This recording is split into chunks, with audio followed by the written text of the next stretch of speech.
aus und vogelfrei. 100 Mann und ich bin dabei. 100 Mann und ein Befehl und ein Weg, den keiner will.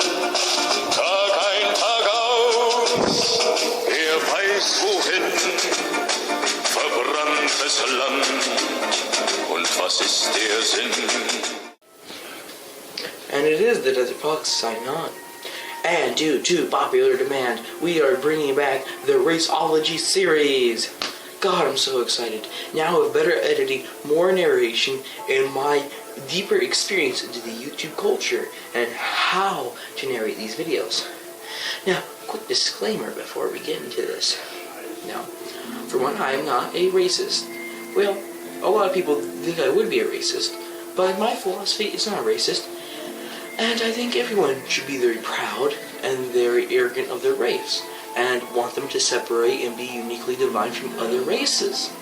That's very important. Do I want the Japanese culture to die? Hell no, it's a beautiful culture. Do I want to be a part of it? No. I have my own culture that I want to preserve.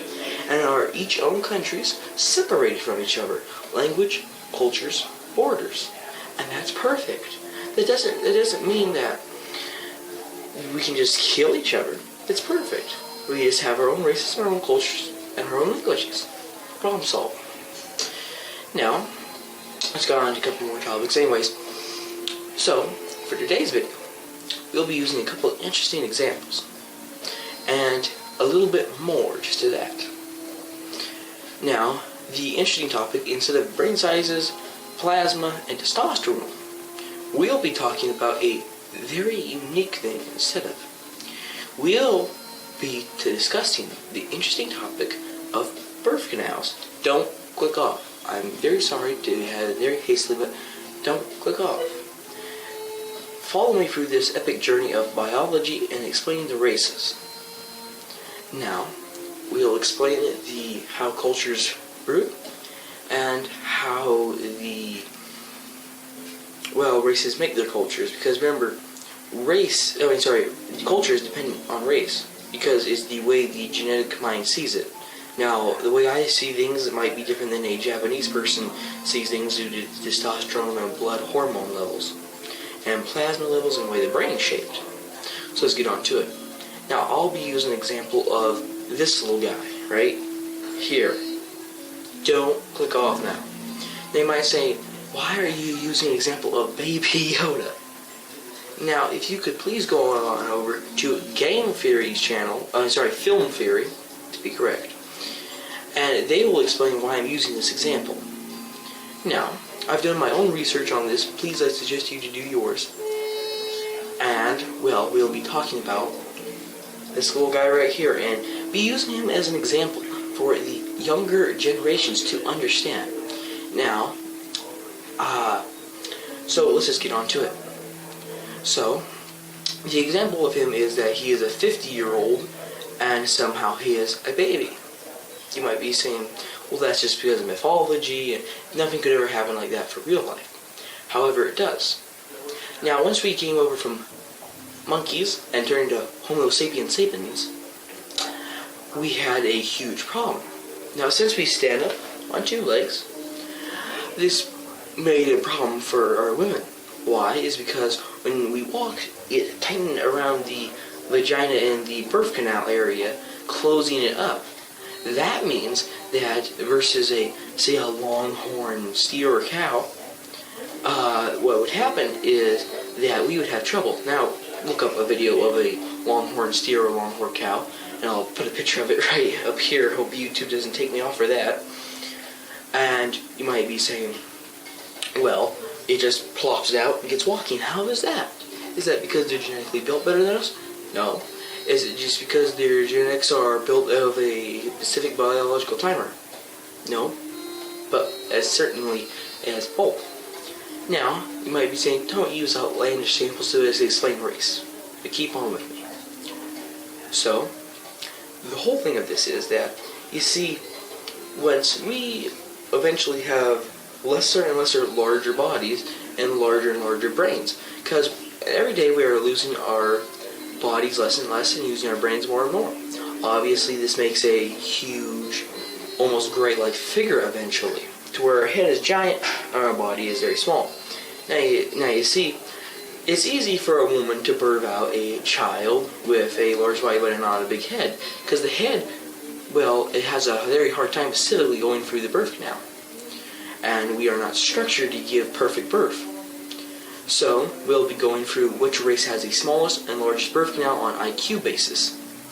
Now, on average, well, the average black birth canal is about centimeter long. It's about that big max. Now, I might be saying, that's rude, saying that black people have a low IQ.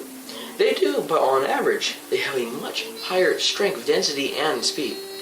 They're not made perfectly for strength, but the amount of testosterone in their bloodstream will definitely allow them to quite certainly get a larger pump of muscle, but that's only on average.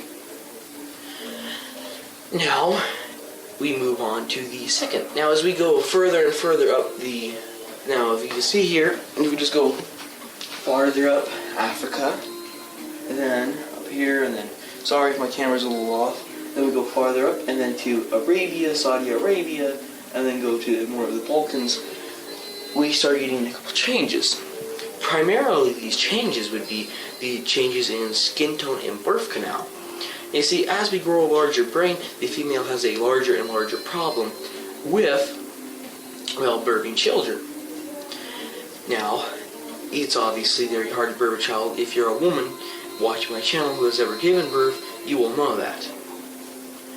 And, well, you see that birth canals highly affect the brain and everything. So let's go to, well, Arabs. Now, Arabs have a relatively almost the same birth canal as blacks. Now, that's about the same, but there was a couple improvements. Now, the birth canal was made out of a much stretchier fiber and reorganized in a more symmetrical way, so it could give birth easier. So, although not very larger, but very structured very differently to have a larger brain baby. Now, as we go up north, we spread to Asia. Now, the Vietnamese, we get a much larger birth canal. We have a absolutely whopping birth canal. We have a birth canal that this big. That's a mega birth canal. Now, as we go up to China, we see a larger one. We see smaller and smaller babies, but we see larger and larger heads. Now, the women with the largest birth canals are the Japanese. Does that mean they're the smartest race on Earth? Or, well, ethnicity specifically? Because there's certain parts of different races, but no. But it does mean they're very high on the IQ board. They're just above ethnically European whites. Just above that. Now, why they have a much larger birth canal than whites is, well, whites have a fairly large birth canal. But the Japanese women have a longer fertility rate. This is because that the Japanese culture Chinese culture is structured, well, the culture is not structured through people's minds. The people's minds are structured by the biology what's in them, and then the mind instructs the culture. So Japanese have an interesting philosophy. What that philosophy is just like in World War II or a lot of other Japanese wars, is to sacrifice everything for your race, for your culture. Excuse me here. And sacrificing that everything for your race, your culture, leads their biology to be not one but many. And we can see that in biology it's built for this. Japanese women have mega birth canals. Some of the biggest, where they can have children well into their 50s, maybe even 60s, and they can have 100 children and 150 children. It was not uncommon. Plus, many children also would die.